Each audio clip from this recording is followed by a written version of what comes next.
How'd you know he was here? Because your VP made a deal. Son of a bitch! What's she talking about? You made a deal for Jimmy? What? You ran it! Look at everything we've been facing! All this time we've been tracking Jimmy, you knew you were gonna turn him over to this bitch. He blew up 5 football men. Jim was his nephew. I know! It wasn't his Sorry! fault. She made him do it. He You wasn't are a rat dead! plate. You hear me?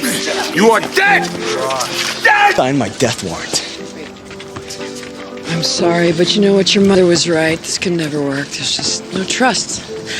I had to make sure that the prince had turned around.